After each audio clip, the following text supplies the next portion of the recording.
Hi friends, welcome back. സമയം രാത്രി 9:45 കുളി പരിപാടികളൊക്കെ കഴിഞ്ഞു. നമ്മൾ ഒരു യുദ്ധക്കളത്തിലേക്ക് ഇറങ്ങാൻ പോവുകയാണ്. പലരും പറയും നമുക്കതിന് സമയമില്ല, ഇതിന് സമയമില്ല. പക്ഷെ ഉള്ള അവസാന സമയം വരെ നമ്മൾ ശ്രമിച്ചാൽ ചിലപ്പോൾ കാര്യങ്ങൾ ശരിയാവും, ചിലപ്പോൾ ശരിയാവില്ല. പക്ഷെ ശ്രമിക്കാതിരുന്നിട്ട് നടന്നില്ലെങ്കിൽ നമുക്കൊന്നും പറയാനില്ല. പക്ഷെ ശ്രമിച്ചിട്ടാണ് നടക്കാത്തതെന്നുണ്ടെങ്കിൽ ഓക്കെ, അത് അണ്ടർസ്റ്റാൻഡബിൾ ആണ്. പിന്നെയും നമുക്കൊരു സമയമുണ്ട്. ഇപ്പം സമയം 9, ഒരു 11 മണിക്കൂറും കൂടി ഉണ്ട് പരീക്ഷയ്ക്ക്. ഒരു രാത്രി നമുക്ക് ഉറക്കം സ്കിപ്പ് ചെയ്യേണ്ടി വരും. ബട്ട് സ്റ്റിൽ സമയം ഉണ്ട്. നമ്മൾ ഉറക്കം പരീക്ഷ കഴിഞ്ഞിട്ട് അങ്ങോട്ട് ചെയ്താൽ പരീക്ഷ ഭാഗ്യമുണ്ടെങ്കിൽ പാസ്സാകും. അങ്ങനെ ഒരു ക്ലോസ് ഉള്ളത് കൊണ്ട് ഞാൻ വിചാരിച്ചു, ഇത്രയും വലിയ ഷിഫ്റ്റ് എടുത്ത് വന്നതാണെങ്കിലും, ഇന്നിപ്പോൾ 14 സംതിങ് മണിക്കൂർ ഉണ്ടായിരുന്നു, എടുത്ത് വന്നതാണെങ്കിലും നല്ല തണുത്ത വെള്ളത്തിൽ തലയും അങ്ങോട്ട് കുളിപ്പിച്ച് തലേനെ അങ്ങോട്ട് തണുപ്പിച്ചിട്ടുണ്ട്. ഒരു നല്ല കടുപ്പത്തിലൊരു ചായ അങ്ങോട്ട് പിടിപ്പിച്ചിട്ട് ഒരു ഇരിപ്പങ്ങോട്ട് ഇരുന്നാൽ ഭാഗ്യമുണ്ടെങ്കിൽ, അല്ലെങ്കിൽ എൻ്റെ ഹാർഡ് വർക്ക് അങ്ങ് മുകളിൽ ഇരിക്കുന്നവരൊക്കെ കാണുന്നുണ്ടെങ്കിൽ പാസ്സാകാം. അതുകൊണ്ട് ഞാൻ വിചാരിച്ചു ശ്രമിച്ചേക്കാം. കാരണം പിന്നീട് ഒരു അറ്റംപ്റ്റ് എടുത്ത് എഴുതി എന്നെ കൊണ്ട് വയ്യ. ശ്രമിച്ചു നോക്കാം അല്ലേ? ശ്രമം കൈവിടരുത്. അപ്പോൾ അങ്ങനെയാണ് കാര്യങ്ങൾ. അപ്പോൾ ഞാൻ വിചാരിച്ചു വന്ന് കയറി പരിപാടികളൊക്കെ കഴിഞ്ഞു. ഫുഡ് ഉണ്ടാക്കാൻ നിൽക്കുന്നില്ല. ഒരു കടുപ്പത്തിൽ ചായ വെച്ചിട്ടുണ്ട്. ചായ റെഡിയാവണം. ചായ കുടിക്കുന്നു. ഒരു ഇരിപ്പങ്ങോട്ട് ഇരിക്കുന്നു. ഫുഡ് ഞാൻ വരണ വഴി കടയിൽ നിന്ന് മേടിച്ചു. കാരണം ഭക്ഷണം കഴിക്കാണ്ട് ഞാൻ എന്ത് മല കുറച്ചാലും ഒരു കാര്യവുമില്ല. ഇടയ്ക്കിടയ്ക്കൊക്കെ കോംപ്രമൈസ് ആവും. എന്നാലും ആ ഒരു സിറ്റുവേഷൻ കഴിഞ്ഞ് കഴിഞ്ഞാൽ പരമാവധി ഫുഡ് കഴിച്ച് ഹെൽത്ത് റീഗെയിൻ ചെയ്തില്ലെങ്കിൽ പിന്നീട് ഇങ്ങനത്തെ ഒരു എമർജൻസി സിറ്റുവേഷൻ വരുമ്പോൾ നമ്മുടെ ബോഡി, നമ്മൾ ചെയ്യണമെന്ന് വിചാരിച്ചാൽ നമ്മുടെ ബോഡി കിടന്ന് സ്ട്രഗിൾ ചെയ്യും. ബോഡി സ്ട്രഗിൾ ചെയ്ത് കഴിഞ്ഞാൽ തല വർക്ക് ചെയ്യില്ല. തല വർക്ക് ചെയ്തില്ലെങ്കിൽ ഒന്നും നടക്കില്ല. അപ്പം നമ്മൾ യുദ്ധക്കളത്തിലേക്ക് ഇറങ്ങാൻ പോവുകയാണ്. പരീക്ഷ എന്താവും എന്താവില്ല, എന്തായാലും നമ്മൾ ഫേസ് ചെയ്യും. പൊട്ടാനാണ് പെർസെൻറ്റേജ് ലെവൽ നോക്കുമ്പോൾ കൂടുതൽ, കാരണം ഇഷ്ടം പോലെ പഠിക്കാനുണ്ട്. പക്ഷെ ശ്രമിക്കാതിരുന്ന് ആ പെർസെൻറ്റേജ് ലെവൽ ഒന്നും കൂടി കൂട്ടുന്നില്ല. ഇത്തിരിയിലും പഠിച്ചിട്ട് പോയിട്ട് അന്തസ്സായിട്ട് പൊട്ടാം. പാസ്സായാൽ സന്തോഷം എന്ന രീതിയിൽ നമ്മൾ തുടങ്ങുന്നു. അപ്പോൾ ശുഭദിനം. ബൈ. എല്ലാവരും എനിക്ക് വേണ്ടി പ്രാർത്ഥിച്ചോ പാസ്സാവാൻ. I am not ready, but tried my best. അതുകൊണ്ട് തന്നെ പരീക്ഷ പാസ്സാകാം, പൊട്ടാം. 50% ആണ് നിൽക്കണേ. ഉറങ്ങിയിട്ടില്ല. കണ്ണൊക്കെ ഏത് നിമിഷം വേണമെങ്കിലും പുറത്തേക്ക് വീഴും. അല്ലെങ്കിൽ കട്ടലിൽ പോയി കിടന്ന് അപ്പിട്ട് ഉറങ്ങും. ഈ കസേരം ഇത് കഴിഞ്ഞ അരമണിക്കൂറിന്നൊരു നാപ്പ് കൊടുത്ത് തലയിൽ വായിച്ചതും കയറ്റിയതൊക്കെ ഒന്ന് സെറ്റിൽ ചെയ്യണ്ടേ, അതങ്ങോട്ട് ചെയ്തു. ഇനി പോയിട്ട് നമ്മളെ കൊണ്ട് പറ്റുന്ന രീതിയിലൊക്കെ ഒരു അലക്കും അലക്കും. എൻ്റെ പരിപ്പങ്ങോട്ട് ഇളകിയിട്ടുണ്ട്. കുറേ നാളുകളായി ഇത്രയും ലക്ഷറി ആയിട്ട് ഉറക്കം കളഞ്ഞിട്ട്. അതങ്ങോട്ട് തീർന്നു കിട്ടി. ഇനി പോകണം, പോയിട്ട് നോക്കണം പാസ്സാവണേ കർത്താവേ. കാരണം എനിക്ക് വയ്യനൊന്നും കൂടി എഴുതാൻ. അപ്പം അങ്ങനെയൊക്കെ കാര്യങ്ങൾ അത്ര എളുപ്പത്തിൽ വിട്ടുകൊടുക്കാതിരിക്കുക. പോട്ടെ ഇപ്പോൾ പരീക്ഷ എഴുതി കഴിഞ്ഞ് കഴിഞ്ഞിട്ട് പരീക്ഷ എങ്ങനെ ഉണ്ടായെന്ന് പറയാം, റിസൾട്ട് വരുമ്പോൾ റിസൾട്ട് പറയാം, ബാക്കി നടക്കാൻ പോണ കാര്യങ്ങൾ പറയാം. ഇന്നൊന്നും നടക്കില്ല. പരീക്ഷ വന്നു കഴിഞ്ഞാൽ ഞാൻ ഒരു ചെറിയലായിരിക്കും. എൻ്റെ യൂണിവേഴ്സിറ്റി എത്തി. ഇവിടെയാണ് പരീക്ഷ.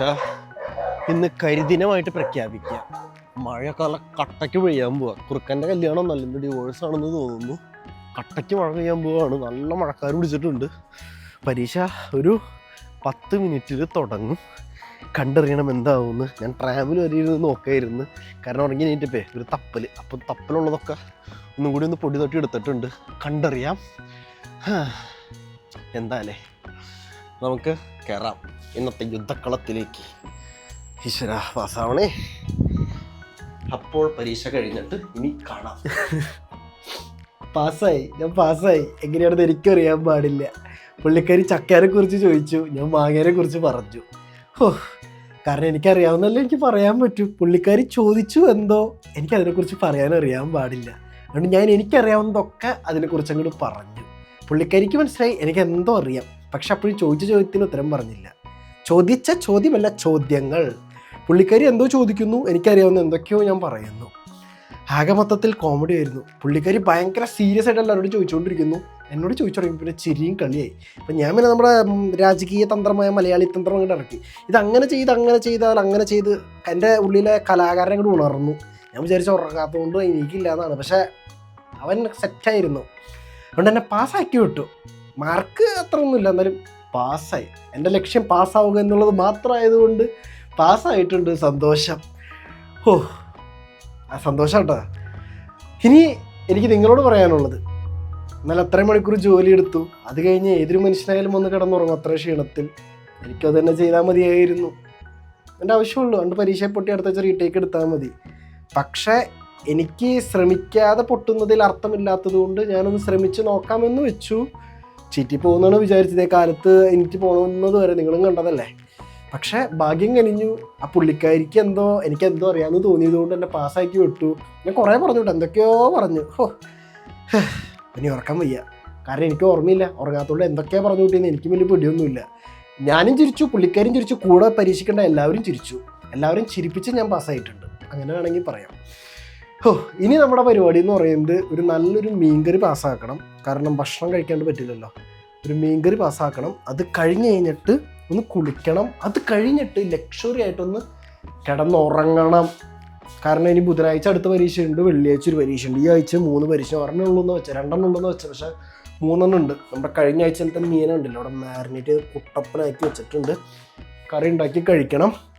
പത്രമൊക്കെ തന്നെ കാര്യങ്ങൾ. കറി ഉണ്ടാക്കാം, ഞാൻ കറി ഉണ്ടാക്കണം എങ്ങനെയാണെന്നൊക്കെ പറഞ്ഞു തരാൻ ശ്രമിക്കാം. പക്ഷെ എനിക്ക് അറിയാൻ പാടില്ല, കാരണം ഇപ്പം എൻ്റെ തല വർക്കിംഗ് അല്ല, ഔട്ടാണ്. പരീക്ഷ കഴിഞ്ഞു, പാസ്സായി, അറിഞ്ഞു, മെയിൽ വന്നു, സന്തോഷം. ഞാൻ പൊട്ടിയെന്ന് വിചാരിച്ചിരുന്നു കേട്ടോ, സത്യം ഇവിടെ വരണ വരെ പൊട്ടിയെന്ന് വിചാരിച്ചിരുന്നത്. പക്ഷെ മെയിൽ വന്നപ്പോൾ പാസ്സായെന്ന് മനസ്സിലായി.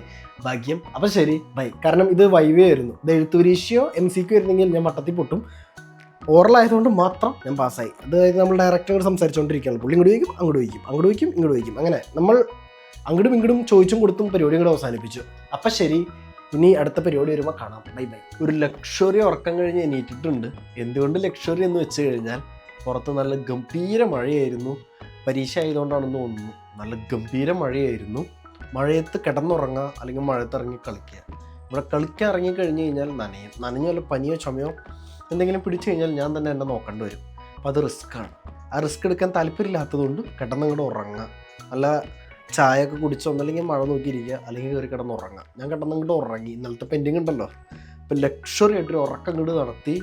എണീറ്റ് കഴിഞ്ഞപ്പോൾ അടുത്ത പരീക്ഷയ്ക്കുള്ള ആരോഗ്യം കിട്ടിയിട്ടുണ്ട്. ഇനി അടുത്ത പരീക്ഷ നാളെ കഴിഞ്ഞ് മറ്റന്നാൾ നമ്മൾ പാസ്സാകുമായിരിക്കും. അങ്ങനെയാണല്ലോ. അല്ലെങ്കിൽ നമ്മൾ പാസ്സാകാൻ വേണ്ടി എന്തെങ്കിലുമൊക്കെ ചെയ്ത് കാണിക്കും. പാസ്സാകുമായിരിക്കും. അതിൻ്റെ കൂട്ടത്തിൽ നമ്മൾ മീൻകറിയുടെ കാര്യം പറഞ്ഞിരുന്നല്ലോ.